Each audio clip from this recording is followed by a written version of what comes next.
Bienvenidos a este análisis. A ver, últimamente, si uno pone atención, parece que el Vaticano anda como disparando para todos lados, ¿no? Mensajes de paz por aquí, preparativos para un evento masivo por allá, reuniones en Estambul. Y a primera vista podrían parecer, pues, acciones separadas. Pero la pregunta que queremos resolver hoy, usando las fuentes que tenemos, es, ¿hay un hilo conductor? ¿Existe una estrategia coordinada detrás de todo esto? Hoy vamos a rastrear ese hilo a través de tres grandes frentes. El llamado súper insistente del Papa a la paz, la maquinaria monumental del Jubileo 2025 y los avances, quizás más discretos, en el diálogo entre cristianos. Es que esa es la pregunta clave. Porque lo que sugieren los documentos es que nada de esto es casualidad. No estamos viendo reacciones aisladas a crisis distintas. Más bien, parece que estamos ante una arquitectura global muy pensada. Una estrategia de tres pilares que se sostienen mutuamente para proyectar una visión, pues muy concreta, en un mundo que francamente se siente bastante perdido y fracturado. Exacto, una arquitectura global. Me gusta mucho esa idea. Empecemos por el primer pilar, que es el más visible y yo diría el más urgente, la paz. Las fuentes nos llevan a un momento muy específico y muy poderoso en la Plaza de España en Roma. El Papa Francisco inaugurando la novena de la Inmaculada, un acto tradicional muy devocional. Y en medio de esa atmósfera, de repente suelta una frase que es una bomba. La verdadera victoria es siempre la de la paz, nunca la de la violencia. Una frase que, en el contexto actual, tiene un peso geopolítico inmenso. Y lo interesante es cómo lo dice. La fuente destaca que fue con voz suave pero firme. No es un grito, no es un golpe en la mesa. Es la afirmación de una convicción moral profunda. Y creo que ahí, justo ahí, está la clave de su estrategia de comunicación. Es que eso me llama mucho la atención. No es un discurso en la ONU ni una declaración a la prensa. Es una oración pública. Al hacerlo así, lo está colocando en un plano completamente distinto, ¿no? Claro. Lo vuelve casi inatacable desde lo político, porque no está hablando como un jefe de Estado. Sino como líder espiritual. Justo. Es una clase magistral de lo que se llama soft power o poder blando. Está usando la plataforma de la fe, que moviliza a millones, para meter un principio moral en medio del debate geopolítico más crudo. No les dice a los países qué hacer con sus tanques, pero le dice al mundo que el camino de la violencia es por definición una derrota. Es sutil pero increíblemente subversivo. Y además lo conecta con algo más grande. Las fuentes citan otra frase: proteger la vida humana en todas sus etapas y contextos. Esto me parece crucial, porque al decir eso, no solo se refiere a las víctimas en Ucrania o en Gaza, está anclando su llamado a la paz en la doctrina fundamental de la Iglesia sobre la vida. Exactamente. Lo saca de la opinión política del momento y lo convierte en una cuestión de coherencia teológica. El mismo principio que los lleva a oponerse al aborto o a la eutanasia es el que los lleva a oponerse a la guerra, le da una solidez que va más allá de un simple queremos la paz. Y esto nos lleva, claro, a la pregunta del millón que las fuentes dejan ahí flotando. ¿Realmente sirve de algo? ¿Esta diplomacia espiritual cambia algo en el terreno? Es la pregunta cínica, sí, pero es necesaria. Tiene viva en la conversación global una idea radical, que la paz no es una fantasía ingenua, sino la única alternativa racional. En un mundo saturado de propaganda de guerra, que alguien con esa autoridad lo repita sin cesar es, en sí mismo, un acto de resistencia. Un acto de resistencia que necesitará un eco. Y esa necesidad de ofrecer un ancla moral, un símbolo de esperanza, no se puede quedar solo en palabras, ¿verdad? Requiere una manifestación física, un lugar a donde la gente pueda ir. Y eso, bueno, eso nos conecta de lleno con el segundo pilar, que es la operación logística más ambiciosa que ha emprendido el Vaticano en décadas, el Jubileo 2025. Es la encarnación de la esperanza en concreto y acero. Las fuentes lo describen casi como una ciudad en ebullición, con un termómetro jubilar al rojo vivo. Y no es para menos. Se están terminando obras de infraestructura gigantescas, creando accesos peatonales nuevos, todo para manejar una marea humana. Es que aquí el dato que me voló la cabeza, y de verdad tuve que leerlo 2 veces, es la cifra de preregistros. Las notas dicen que ya se superaron los 12 millones de peregrinos registrados. 12 millones. Es una locura. Eso es casi la población de la Ciudad de México. Gente comprometiéndose a viajar con un año de anticipación. La escala es demencial. Cuando ves esa cifra entiendes todo el movimiento en Roma. Me imagino al alcalde viendo ese número y necesitando un té de tila, ¿no? Pero más allá de la anécdota, ese número es toda una declaración de principios. ¿A qué te refieres con eso? A que, en esencia, el Vaticano está haciendo una apuesta multimillonaria, en euros y en esfuerzo. Una apuesta a que, en una era de distracción digital, de comunidades virtuales, la experiencia física masiva y compartida es el futuro de la fe. O sea, el jubileo no es solo una fiesta religiosa, es su respuesta estratégica a Netflix y a TikTok. Es la afirmación de que nada, absolutamente nada, sustituye el estar juntos, el caminar juntos. Una apuesta por lo real frente a lo virtual, entonces. Por completo. Y el simbolismo central que mencionan las fuentes, el de abrir las puertas santas, va justo en esa línea. No es un rito bonito y ya. En la tradición católica, cruzar esa puerta es un acto físico que simboliza algo muy profundo, la posibilidad de un nuevo comienzo. Están organizando, a escala planetaria, una invitación a la renovación. Es una oferta de esperanza, pero una que puedes tocar, que puedes caminar. Por eso, toda la inversión en infraestructura. No es para turistas, es para que la experiencia espiritual sea posible.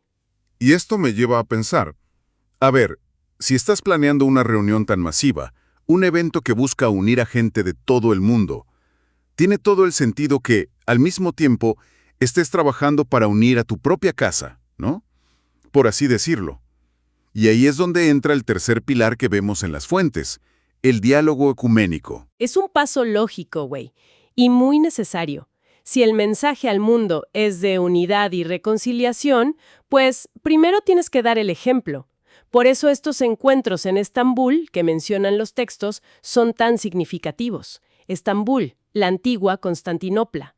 Es el puente natural entre el cristianismo de Oriente y el de Occidente, el lugar simbólico por excelencia. Y no son reuniones para tomarse un café, ¿eh?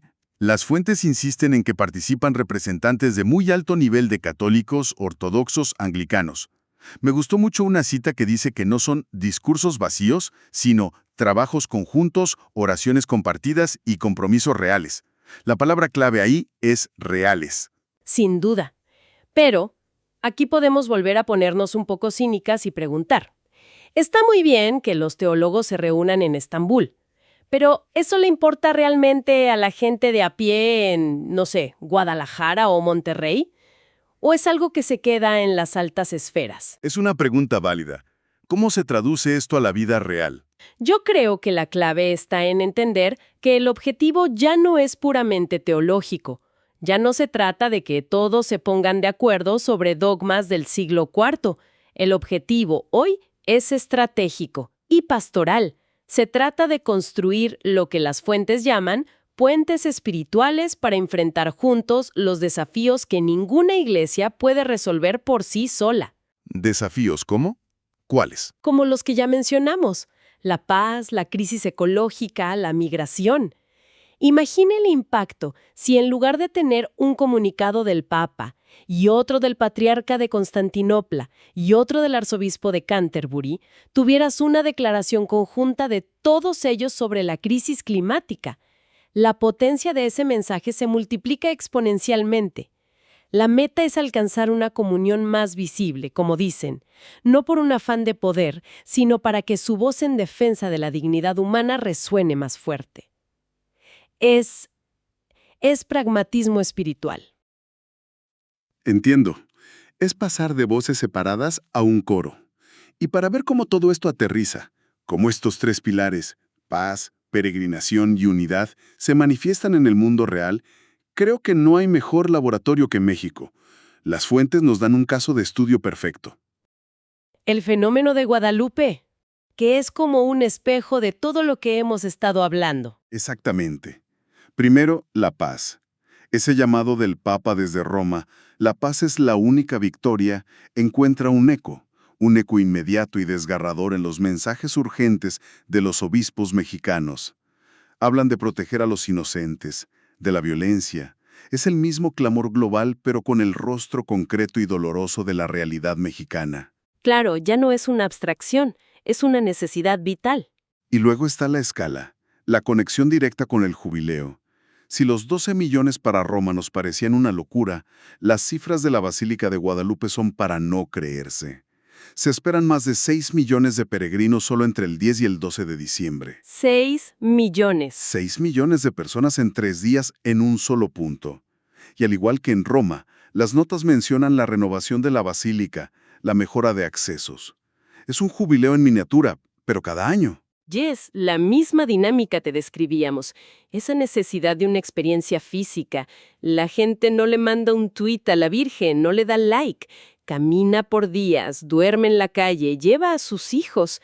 Es una fe que se vive con el cuerpo, con el cansancio, con la comunidad. Y fíjate que hay un detalle que me encantó, que apunta al futuro. La mención de la presencia de jóvenes en las danzas y como voluntarios. O sea, no es solo una tradición de abuelos.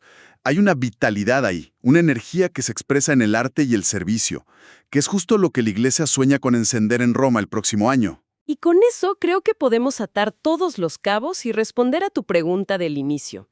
El fenómeno Guadalupe funciona como un microcosmos que nos demuestra que sí hay una estrategia coherente.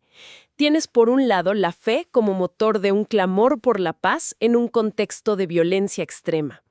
Ese grito por un México sin miedo es la versión local del llamado del Papa. El primer pilar. Exacto. Luego tienes la peregrinación masiva, esa necesidad humana de congregarse físicamente que es la misma lógica del jubileo. Segundo pilar. Y finalmente, la propia Virgen de Guadalupe es descrita como un ícono de unidad. En un país tan polarizado, la basílica es de los pocos lugares donde gente de todas las clases sociales y posturas políticas se encuentra.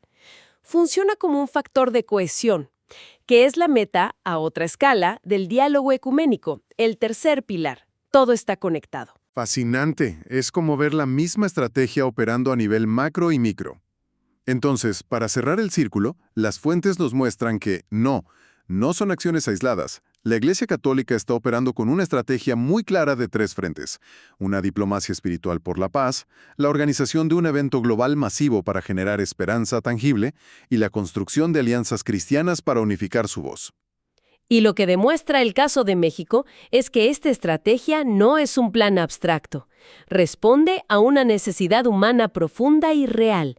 La necesidad de paz, de esperanza y de sentirnos parte de algo más grande. Totalmente. Una respuesta a las ansiedades de nuestro tiempo. Y viendo todo esto, estas movilizaciones de millones, sea a Roma o a la villa, a mí me deja una reflexión final. En un mundo que nos empuja al individualismo, a la pantalla, ¿qué nos dice sobre la naturaleza humana esta necesidad tan terca, tan persistente, de salir de casa y caminar juntos, de moverse físicamente hacia un símbolo? Quizás en esta era de avatares y metaversos, el acto más revolucionario es simplemente caminar al lado de otro. ¿Qué nos dice eso sobre el poder de los rituales compartidos para construir comunidad real y darnos fuerza frente a lo que venga?